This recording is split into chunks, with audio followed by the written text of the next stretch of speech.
Hello guys, welcome back to our channel happy family blog. তো চলে এসেছি নতুন একটা ব্লগ নিয়ে। তো আজকে হলো কালী পূজার দ্বিতীয় দিন, সন্ধ্যাবেলা আমরা বেরিয়ে পড়েছি তিনজনে মিলে ঠাকুর দেখতে, আর সেখানে তোমাদেরকেও নিয়ে যাচ্ছি। তোমরা ভিডিওটা দেখো। আমরা পুজোর পৌঁছে গেছি, আর এই বছর লাইটিং অসাধারণ করেছিল। তো আমার তো খুব ভালো লেগেছে, আর তোমাদের সাথে শেয়ার করছি। তোমাদের কেমন লাগছে আমাকে কমেন্টে জানাবে। তো প্রথমে পুরো রাস্তা ওই রকম টুনি বাল্ব দিয়ে সাজানো ছিল, আর তারপর আমরা যাচ্ছিলাম মন্দিরের দিকে। এখানে আমাদের ভূতস্বরে দুটো ঠাকুর হয়, ছোটো মা আর বড় মা। তো প্রথমে আমরা যাচ্ছি বড় মায়ের কাছে। তো সেখানে রাস্তায় এই সমস্ত লাইটিংগুলো করেছিল, পুরো সেই যেরকম বিয়ে বাড়িতে করে অনেকটা ওই টাইপের। আগের বছর অনেকটা এই টাইপেরই করেছিল বড় মার কাছের এই লাইটিংটা। তো আমার তো খুব ভালো লাগে। আর ভূতস্বরে কালী পূজা তো খুব ফেমাস, তোমাদের মধ্যে হয়তো অনেকে এসেছে এখানে। তো যারা যারা এসেছো তারা অবশ্যই আমাকে কমেন্টে জানাবে যে এই বছরের কালী পুজো তোমাদের কেমন লেগেছে।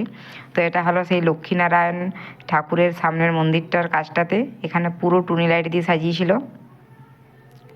তো এটা দেখতে তো অসাধারণ লাগছিল। অনেকে আবার এখানে রিল শ্যুটও করছিল। লাইটিংটা খুব সুন্দর ছিল। আর তার সামনেটাই ছিল একটা ভূত করেছিল, যে ভূতটা সবসময় বাচ্চারা দেখে ভয় পাচ্ছিল। আমিও এখানে দাঁড়িয়ে অনেকক্ষণ ভিডিও করেছি, তারই একটা ঝলক তোমাদের সামনে রেখেছি, তোমরা দেখতে পাবে। তো আমার তো খুব ভালো লেগেছে। তো দেখো এখান থেকে ভূতটা স্টার্টিং হচ্ছে।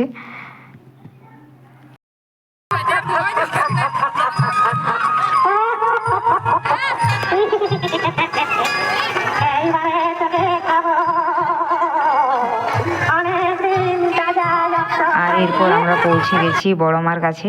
এখানে মন্দিরটা দেখো, লাইটিংটা পুরো চোখ ধাঁধানো লাইটিং। আমার তো খুব ভালো লাগে এখানে আসতে। আর ভূতস্বরে ঠাকুর অনেক জাগ্রত, তোমরা হয়তো শুনেও থাকবে। তো এই সাইডে আছে কালী মন্দির, আর পাশের যে লাইটিংটা জ্বলছে ওখানে আছে শিব মন্দির। আগের বছর তোমাদের তো আমি শেয়ারও করেছিলাম। তো দেখো ভিতরের কাপড়ের যে ডিজাইনটা করেছে, আর এটা হলো আটচালাটা। আর এখানে রয়েছেন মা।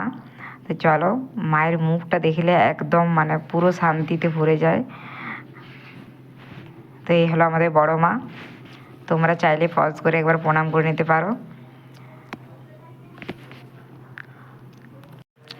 তো বড় মায়ের কাছে প্রণাম করে আমরা সোজা চলে এসেছিলাম ছোটো মায়ের কাছে।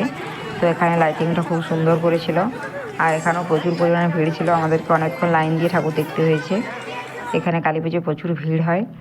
আর এরপর আমরা চলে এসেছিলাম মেলার কাছে, আর কারণ আজকে প্রচণ্ড পরিমাণে ভিড় হয়েছিল। আজকে ছিল তুলিকা গঙ্গাধর সারেগামাপা বিখ্যাত, ওদের লাইভ পারফরমেন্স।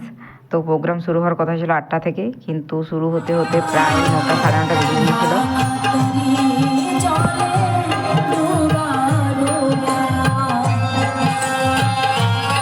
এত ভালো একটা পরিবেশ, এবং আমরা যে গ্রামের ভিতর দিয়ে আসলাম, সত্যি আমাদের ভীষণ ভালো লাগছে যে এই গ্রামের মানুষ এত আনন্দ করছে, এত অনুষ্ঠান করছে। মাননীয় সুদীপ্ত দা আপনাদের মাঝে আমাদের এনেছেন, এবং কমিটির সমস্ত দাদাভাই গুরুজন যারা আছেন, সবার তো নাম জানি না, তো সবাই আমাদেরকে আমন্ত্রণ করে আপনাদের মাঝে এনেছে। আমরা কিছু গান আপনাদের মাঝে গাইব। কি গাইব? গাইব? আচ্ছা, আপনারা একটা কথা বলতে পারবেন, আপনাদের এই গ্রামের নাম ভূত শহর কেন? এমন একটা ভয়ের নাম কেন বলতে পারবেন?